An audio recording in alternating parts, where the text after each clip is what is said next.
গাজীপুরের প্রখ্যাত দ্বীনী প্রতিষ্ঠান তামিরুল মিল্লাত কামিল মাদ্রাসার হোস্টেলে দীর্ঘদিন ধরে মাদক সেবনের অভিযোগের প্রেক্ষিতে অবশেষে অভিযান চালিয়েছে শিক্ষার্থীরা।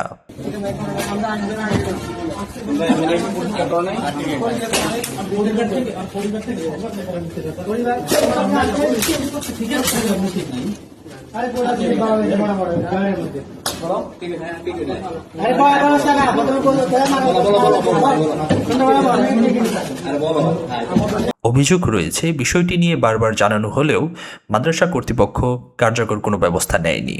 এ অবস্থায় মাদ্রাসার ছাত্র সংসদ ও ছাত্র শিবিরের যৌথ উদ্যোগে মাদক বিরোধী অভিযান পরিচালনা করা হয়। অভিযানে হোস্টেলের বিভিন্ন কক্ষ তল্লাশি করে মাদক সেবনের সাথে জড়িত কয়েকজনকে আটক করা হয়। প্রত্যক্ষদর্শীদের দাবি, আটককৃত শিক্ষার্থীদের মধ্যে একজন ছাত্রদলের কর্মীও রয়েছেন। পরে আটককৃতদের অভিভাবক ও শিক্ষকদের হাতে তুলে দেওয়া হয়। অভিযানে অংশ নেওয়া শিক্ষার্থীরা জানান, মাদ্রাসার সুস্থ পরিবেশ বজায় রাখতে এবং মাদকমুক্ত ক্যাম্পাস নিশ্চিত করতেই এই উদ্যোগ নেওয়া। এ ঘটনায় ছাত্র শিবিরের থানা সভাপতি মাহফুজুর রহমান ডেটা ভয়েসকে জানায়, সাধারণ ছাত্র যারা আছে ওদের আমাদেরকে অভিযোগ দিয়েছিল, মাদক বিরোধী অভিযান ছিল আর কি। আচ্ছা, ওরা হোস্টেলে প্রায় 15 জনের মতো থাকতো, 7 জনই এরকম মাদক আসক্ত, ড্রাগ থেকে শুরু করে সব ধরনের মাদক বিষয় জড়িত। এখন এটা পরে ওদেরকে ধরা হয়েছিল, আর প্রতাপান কিছু সাপোর্ট দিয়েছিল আর কি।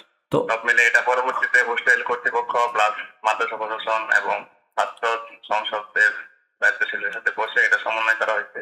ওর গার্ডিয়ানের সাথে আমরা কথা বলছি, গার্ডিয়ানের প্রতিফলন দেওয়া হয়েছে, সব বিষয়ে এটা মিউচুয়াল হয়ে গেছে। আমরা প্রথমে তো কেউ কিছু জানতাম, আচ্ছা, পরবর্তীতে ওই তারপরে উনি ভিডিও স্টেটমেন্ট দিয়েছে, এখানে ওই স্টেটমেন্ট জানার পরে আমরা বুঝতে পারছি যে কর্মী আর ছাত্রদলের কর্মী না। এখন আমার যেটা জানার ছিল যে আপনারা তো একটা ছাত্র সংগঠন, তো আপনারা কি এইভাবে বিচার করতে পারেন কিনা? এখানে তো মাদ্রাসার কর্তৃপক্ষ ছিল বা টিচার ছিল, মাদ্রাসা কর্তৃপক্ষ ছিল, হোস্টেল কর্তৃপক্ষ ছিল, সবাই বসে। আপনারা কি মানে মারামারির আগে কি ওদেরকে ইনফর্ম করছেন কিনা যে বিষয়গুলো, যে মাদ্রাসায় আপনাদের এরকম হচ্ছে হোস্টেলগুলোতে? হোস্টেল কর্তৃপক্ষ যিনি আছে ওনারা আমরা আগে এটা ইনফর্ম করছিলাম। ওনারা কি কোনো ব্যবস্থা নেয় নাই আগে? না, এটা আমি আগে কিছু নেয় নাই। পরবর্তীতে উনি এই বিষয়ে কোনো তদন্ত করেন, পরে আমরা এটা ওনাকে প্রমাণ দেওয়ার পরে উনি বলতে এটা বিষয়ে সমাধান হচ্ছে। আচ্ছা, তো ওরা কি এখন হোস্টেলে আছে না হোস্টেল থেকে বের করে দেওয়া হয়েছে কোনটা? না, সবাই হোস্টেলে আছে, মাদ্রাসাতে আছে।